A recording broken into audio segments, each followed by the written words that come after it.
hurt worse than us, and they need to get medevac.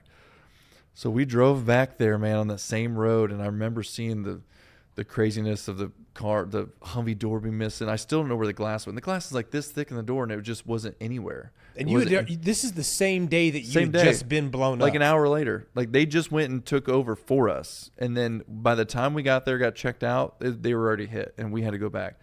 God. Another ID went off that day too, and like there ended up being like 4 people who couldn't work anymore, and just it was horrible.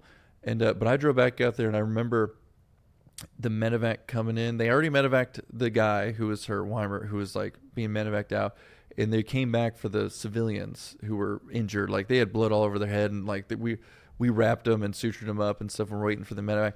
And I remember still thinking I was going to die. I still got out of the truck. I thought I was going to probably be sniped, but I was like, you know what? I still can't just show up and not do anything. I'm a leader in this. So I get out. I remember running over there, checking on them. And my buddy, I think it was Egress, had them all wrapped up. Or no, Mills. One of them had them all wrapped up. It wasn't even a corpsman. It was just a guy who knew basic combat lifesavers, had them wrapped up really nicely. And then I was like, you guys good? You guys good? And then the chopper came. We started moving them. I was like, I'm just going to go back to the truck. And I just went back to the truck and sat there. The entire drive back to Fallujah, I was like, I'm going to die. I'm going to die. I'm going to die. It was the worst anxiety I've ever felt in my life. Like, no, I was like, in my head, I knew I was going to die. I was just waiting for it. But we got back to Camp Fallujah, and I didn't die. And in Fallujah.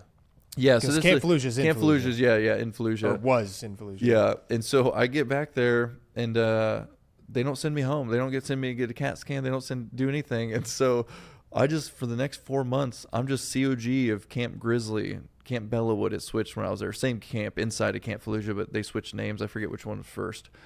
I just had to be a COG of Camp Grizzly, waiting my time out until I flew back. And so I forget what it was, June, super late May or June or whatever, I flew back.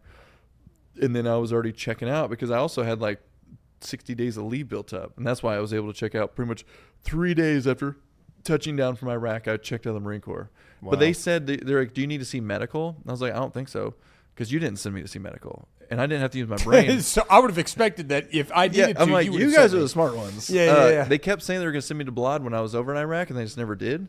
So I just assumed, I was like, oh, I must be getting better. Because I don't know. I've never been blown up before. I don't know what the brain does. I'm from a small Ponuk town where they don't teach you this stuff. So, did anything eventful happen when you went back to Camp Fallujah for the rest of the time that you were there, the rest of the duration? No, here's the crazy thing. Nobody ever got hit. For the next 4 months, not one truck got hit. Really? So all of the IED blasts happened while you were actively going out? Yeah. Crazy, right? My buddy was killed. I was blown up 4 times.